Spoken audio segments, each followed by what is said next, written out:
So welcome to Solving Inequalities using multiplication and division, and this is going to look a lot like what we did in the previous lesson, except instead of adding and subtracting by a positive and a negative number, we're going to multiply and divide by a negative number. So we learned in the last lesson that when we add or subtract a positive or a negative number to both sides of an inequality, it's still true. And so we're going to use that same inequality. So 6 obviously is still greater than 4. So now what we're going to do is we're going to multiply both sides by 2. And so we end up with 12 is greater than 8. True or false? True. So now we will divide both sides by 2. So then we end up with 3 is greater than 2, and that is also true. So we can conclude so far that we can multiply and divide both sides by a positive number, and it's still true. And here's where it gets interesting. So now we're going to multiply both sides by -2, and we end up with -12 is greater than -8. So let's think about number lines here. So we'll have 0 in the middle, right, and all the positive numbers to the right, 1, 2, 3, 4, 5. And then as we go to the left, it's -1, 2, 3, 4, 5. So is -12 greater than -8? It is not. So now we have our first false. And let's divide both sides by -2. And we have -3 is greater than -2. And that is also false. So here's where we run into some difficulties, right?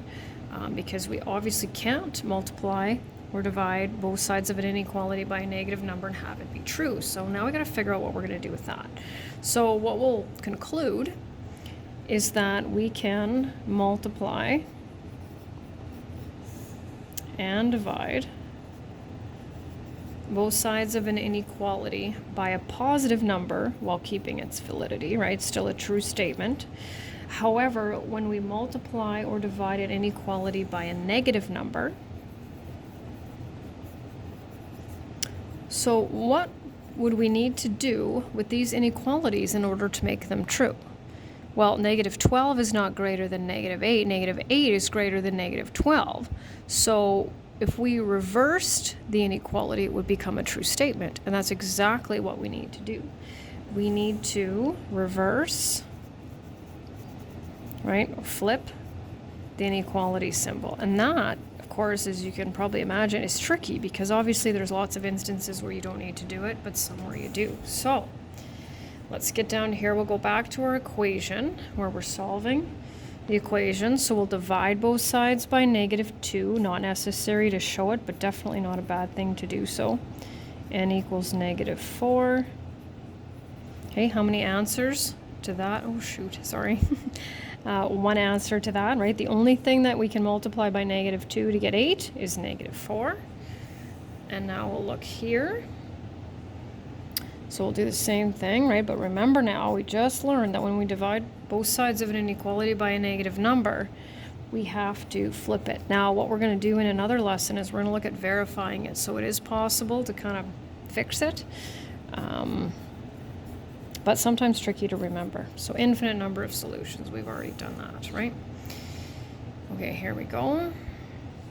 Okay, so we're going to solve, and then we're going to write an integer, a simplified fraction, and a decimal that fits. So going back to solving equations, when we want to get rid of the fraction, we multiply both sides by the common denominator.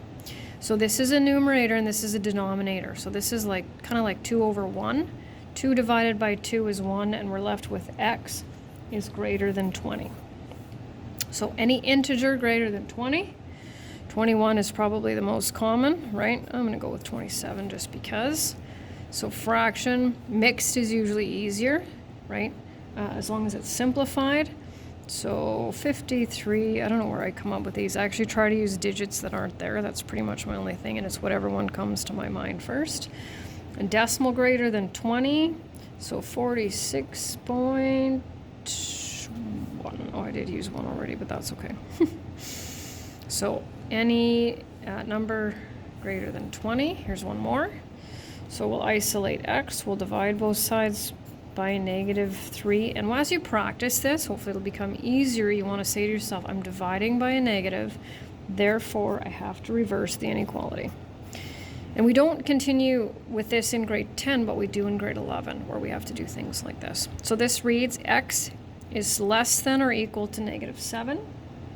So any integer that's less than or equal to negative 7 works. I'm going to go with negative 10 on this one. So I'm thinking to all the numbers to the left of negative 7 on the number line. Negative 17 3/4. And you don't have to be super fancy, right? As long as it fits this inequality. And of course we want all negative numbers here, negative 12.8. And one more, so this is a solve and graph. So, and you don't have to show me these steps. You have to really be careful though that you don't, for example, do something to one side and not the other side.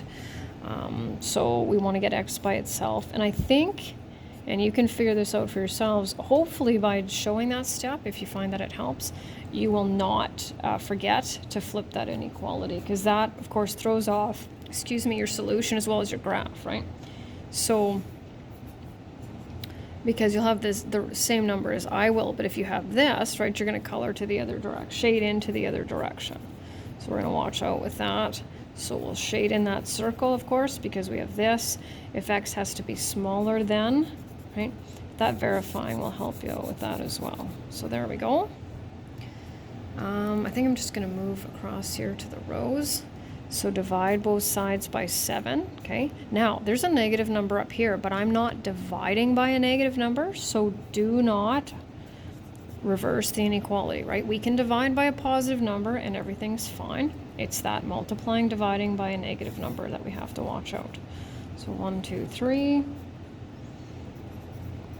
A is greater than. Right, shade it in. Moving on. So y by itself, multiply both sides by negative 4. Okay, here's another instance, right? We're multiplying by a negative number. So we reverse that inequality sign. And y is greater than or equal to 12. Shade. Interested in the numbers to the right. 2 more left. So now we're in more than one step. So we want that n by itself. So we'll subtract 6 from both sides and show it or don't show it. This is entirely up to you. I have a tendency of showing more steps the higher level I get, just because it becomes a little bit more complicated. So show what's comfortable. I mark based, of course, on what I see. So the more steps I see, the more credit I can give you. Dividing both sides by a negative number. So greater than.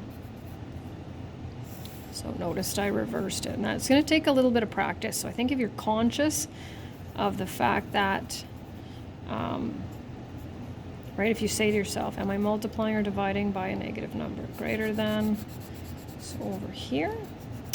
And then this last one, I'm going to do 2 different ways. And sometimes I do it, but I definitely don't expect you to do it 2 different ways. But I want you to be able to look at both ways and determine, okay, this one I think would be best for me.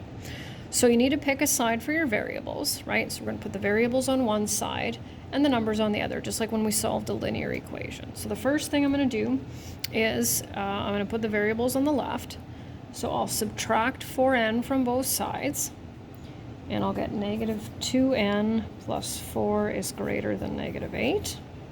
Then I will subtract 4 from both sides, and notice I'm not showing all the steps anymore, which is fine, okay?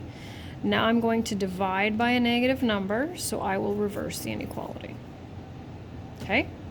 So I'm going to make sure you can still see the equation. Now I'm going to do it the other way. So now I'm going to move the variables to the right. So that will be 4 is greater than 2n minus 8. And then I'll move the numbers to the left. So I will add 8 to both sides. Okay? Now I'm going to divide both sides by a positive so I don't move anything. And unsurprisingly, I get the same inequality. So here's an example where I had to reverse it, right? Because I divided by a negative. And here's an example where my variables on the right side, and I didn't have to. So you can analyze the equation and try to determine if you'd rather avoid dividing by a negative, or if you'd rather avoid having, let's say, your variable on the right side, right? Both situations, I got n is less than 6. So of course that's just going to be one graph. So you choose which way you think would work best. Don't shade it in because there's no equal sign.